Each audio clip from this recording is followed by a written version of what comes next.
चतुर बछड़ा और 3 मित्रों की आज्ञा।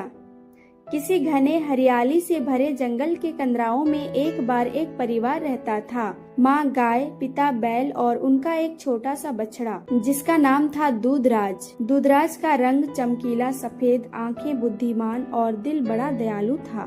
दूधराज बड़ा हो रहा था। दिन रात वह जंगल को निहारता, पक्षियों के गीत सुनता और पेड़ों के बीच बहते छोटे छोटे धाराओं का पानी चखता। वह जानता था कि जंगल में अनेक ऐसे रहस्य हैं जिनके बारे में उसने अभी तक कुछ नहीं जाना। एक सुबह वह माँ के पास आया और पूछा, माँ, जंगल में हम सब क्यों रहते हैं? जीवन का सबसे बड़ा लक्ष्य क्या है? माँ ने धीरे से उसके कान में कहा, बेटा, जीवन का असली उद्देश्य है समझदारी से जीना और दूसरों की भलाई करना। दूधराज के मन में एक सवाल और आया, माँ, बुद्धि, मित्रता और धैर्य, इनमें सबसे बड़ा कौन है? माँ ने मुस्कुरा कर कहा, जब समय आएगा तुम खुद जान जाओगे। कुछ दिनों बाद दूधराज जंगल के पास झरने पर गया। वहाँ उसने 3 अजीब से जंतु देखे जो आपस में बातें कर रहे थे। पहला एक चतुर और तेज सरपट दौड़ने वाला खरगोश, दूसरा एक बुद्धिमान मगर धीमी चाल का कछुआ और तीसरा एक चालाक मगर थोड़ा दिखावटी लोमड़ी। वे तीनों झरने के पास बैठे थे और गहरी चर्चा कर रहे थे। दूधराज ने नम्रता से पूछा, आप लोग क्या चर्चा कर रहे हैं? खरगोश बोला, हम तीनों यह निर्णय कर रहे हैं कि जीवन में सबसे बड़ी शक्ति क्या है, ताकत, ज्ञान या चालाकी। दूधराज ने आंखों में चमक दिखाते हुए कहा, अगर आप मुझे मौका दें तो मैं भी इस बहस में शामिल होना चाहूँगा। खरगोश, कछुआ और लोमड़ी तीनों सहमत हो गए। उन्होंने तय किया कि सभी मिलकर इस प्रश्न का उत्तर खोजेंगे।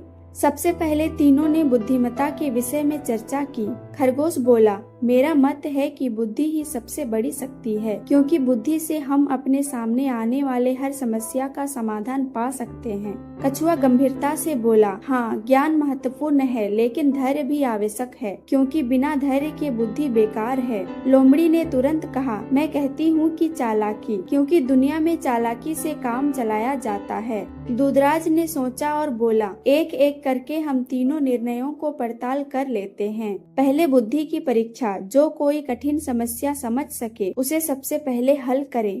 तभी पास एक बूढ़ा हाथी आया जिसका पैर कांटों से फंसा था। दर्द से वह गर्दन हिलाता हुआ कहता है, कोई मेरी मदद करो। खरगोश जोर से दौड़ा, परंतु कांटों के पास पहुंचते ही वह डर गया और बोला, यहाँ कांटे बहुत तीखे हैं। मैं यह सोचता हूँ कि बुद्धिमत्ता से सोचने पर ही समाधान मिलेगा। कछुआ धीमी चाल से आया और बोला, हमें सोचना चाहिए कि हाथी को चोट पहुँचाए बिना कैसे कांटे निकालें।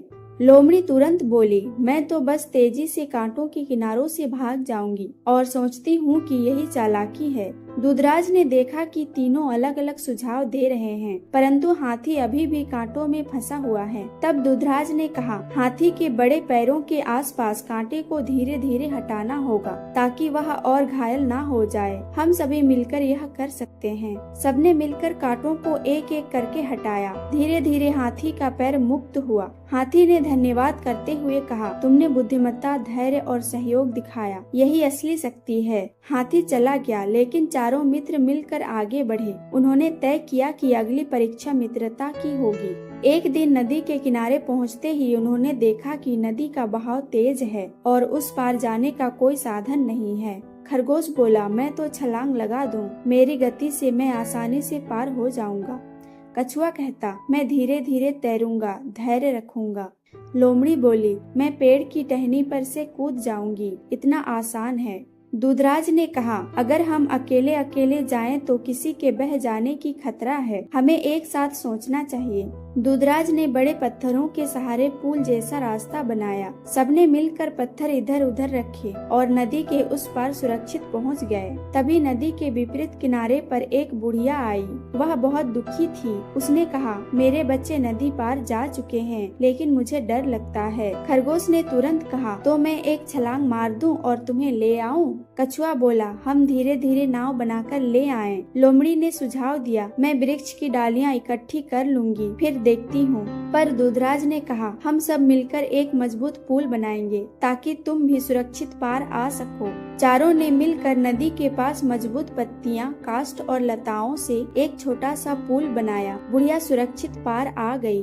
अब चारों मित्र जंगल के उस पार पहुँचे जहाँ एक विशाल संरक्षित बगीचा था, जहाँ मीठे मीठे फलों के पेड़ और ताजा घास छलकती थी। खरगोश बोला, देखो ये फल कितने बड़े हैं। बिना सोचे समझे मैं दौड़कर यहाँ तक पहुँच गया, परंतु जैसे ही उसने फल चखा, भारी पेटी ने उसके पैर फंसा दिए और वह उलझ गया। कछुआ बोला, मैं शांत शांत फल लेता हूँ। लोमड़ी बोली, मैं फल चुरा कर सबको दूंगी। दूधराज ने कहा, हम धैर्य से पहले पेड़ों के पास देखते हैं कौन सा फल उचित है। यह सोचकर तीनों ने पेड़ों को गौर से देखा, फिर एक पेड़ पर पहुँचे जहाँ फल छोटे लेकिन स्वादिष्ट और पौष्टिक थे। चारों ने मिलकर फल तोड़े और साझा किया। मिठास से भरा स्वाद सबको संतुष्ट कर गया। तभी वहाँ के बगीचे के पुरोहित हाथी आए। उन्होंने चारों का उत्साह देखा और बोले, तुमने न केवल धैर्य, बुद्धिमत्ता और मित्रता दिखाई है, बल्कि दूसरों की सहायता भी की है। इस बगीचे के फल अब से तुम्हारे हैं। चारों मित्रों ने धन्यवाद किया और अपने अपने घर लौटे। लेकिन अब उनके जीवन में एक नया बदलाव आया। वे समझ चुके थे कि धैर्य, बुद्धि और मित्रता से वास्तविक सफलता मिलती है। इस कहानी से हमें ये सीख मिलती है कि पहला, बुद्धि अकेले पर्याप्त नहीं, धैर्य और मिलकर काम करना भी जरूरी है। दूसरा, मित्रता वो शक्ति है जो कठिनाइयों को भी आसान बना देती है। तीसरा, अकेले उन्नति करने से बेहतर है सबके साथ मिलकर उन्नति करें। और चौथा, सहयोग, धैर्य और विवेक तीनों साथ जुड़कर ही जीवन में सफलता और संतोष लाते हैं।